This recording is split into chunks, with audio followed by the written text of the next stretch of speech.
예, 링컨의 막 인터뷰입니다. 오늘은 지금 영어 면접 스타디를 하고 있어서 제가 그 영어 단어 외우는 거에 대해서 좀 좋은 팁을 드릴게요. 자, 영어 단어를 외우면서 여러분들이 먼저 처음에 하나 생각하셔야 될 거는 영어 단어를 우리가 보통은 많이 외울 때 영어 단어하고 한국말 뜻을 외우잖아요. 예를 들어서 만약에 제가 단어를 하나 얘기를 해드릴게요.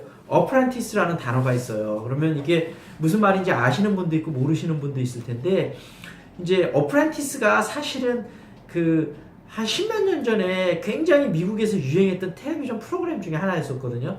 지금 이제 이번에 대통령에 당선된 도널드 트럼프가 나왔었어요. 그래서 도널드 트럼프가 원래 사업가잖아요. 그래서 그 도널드 트럼프가 운영하는 회사에 들어가는 신입 사원을 뽑는 프로그램이에요. 그래서 지원자가 처음에 20명씩 있으면 어떤 프로젝트가 진행이 돼요. 그래서 4명, 5명씩 한 팀이 돼갖고 뭔가 프로젝트 주제를 줘요. 그러면 막 서로 컴피트를 해서 제일 못한 팀이 있으면 만약에 이제 한 팀이 정해지잖아요. 그러면 그 5명 중에서 한 명이 떨어지는 거예요. 그러면 누가 떨어져야 될지 내부에서 회의를 하고, 그 다음에 이제 도널드 트럼프가 앉아있고 두 이사가 앉아있어요. 그래갖고 이제 그 프로젝트를 진행했을 때 너희 팀은 문제가 뭐였냐 하면서 막 그렇게 하면서 누가 가장 좀 그 중에서 좀 성과를 못 냈는지 얘기해서 그 사람을 떨어뜨려요. 떨어뜨릴 때 you are fired 이렇게 하면서 좀 막 재밌게 하기 위해서 엄청 냉혹한 인물처럼 막 그렇게 나오거든요. 그러면서 막 그 엄청나게 막 코너로 물어붙여요, 지원자들을. 근데 여기서 이제 어프렌티스는 뭐냐면 어떤 유명한 마이스터 있잖아요. 그러니까 어떤 뭐 뛰어난 장인, 거기서는 이제 사업가로서 도널드 트럼프가 장인인 거죠.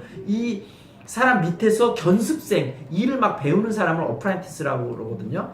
그러니까 우리나라로 치면 인턴 그런 비슷한 거예요. 근데 이 어프렌티스라는 단어를 우리나라 사람들이 외울 때 어프렌티스 도제 아니면 어프렌티스 견습생 이렇게 외우다 보니까 나중에는 어프렌티스라는 단어를 보면 견습생이라고 내가 한국말로 번역을 해야만 그 뜻이 명확하게, 우리가 예를 들면 읽기 시험, 예를 들면 토익 시험 같은 데서 볼 때도 많은 지원자들이 시간이 부족하다고 하는 이유가 그거를 읽고 영어로 봐도 받아들이질 못하고 영어로 읽고 한국말로 해석을 해서 그 의미를 파악하려고 하니까 시간이 모자라거든요. 사실은 영어로 바로 해석을 읽으면서 의미를 파악하면 시간이 모자라질 않아요. 근데 아까 얘기했다시피 이렇게 이제 번역을 하려다 모자라는 거거든요. 그래서 효과적인 영어 단어 외우는 방법은 뭐냐면, 그러니까 나중에 영어 말하기도 그렇지만 내가 영어로 이야기할 땐 영어로 생각을 해야 되거든요. 한국말로 생각을 했다가 영어로 옮기려고 하면 항상 템포가 늦어요. 그래서 원어민들이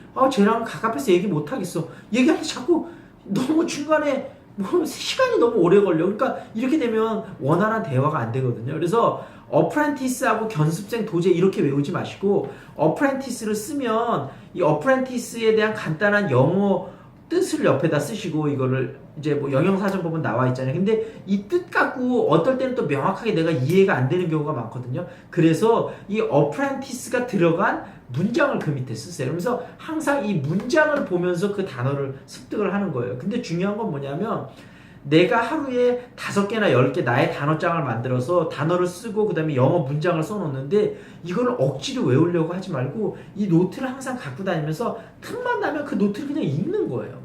그러면 예를 들면 친구하고 커피숍에 만나기로 했는데 친구가 좀 늦게 온다. 그러면 앉아서 그냥 그거를 쭉 읽는 거예요. 그러면 우리 뇌가 희한한 게 굳이 외우려고 안 해도 자꾸 읽잖아요. 그러면 이게 중요한 정보다 하면서 뇌에서 저절로 기억을 해요. 그러면 아까 얘기했다시피 이 단어가 문맥 속에서 이걸 기억하고 있잖아요. 그러면 나중에는 내가 말을 할 때도 그렇고 읽을 때도 그렇고 굳이 한국말로 번역을 안 해도 영어가 영어 뜻으로 그대로 되거든요. 그래서 아까 얘기했다시피 단어는 절대 문맥 속에서 파악을 해야 된다. 이게 처음에 늦은 것 같지만 예를 들면 자 보세요. 여러분들이 하루에 5개에서 10개 정도씩 평균 내가 단어를 정리해 나간다고 생각해보세요. 일주일만 되면 그게 50개잖아요. 그게 벌써 한 달만 되면 그게 몇 개예요? 150개잖아요. 이거를 여러분들이 1년, 제가 개인적으로 한 1년 반, 2년 정도 이걸 했었거든요. 그러니까 1년 반, 2년 정도만 하면 정말로 아주 전문적인, 내가 뭐 의학에 관해서 뭐 전문 이런 거 아닌다 하면은 웬만한 단어는 모를 게 없어요. 정말로.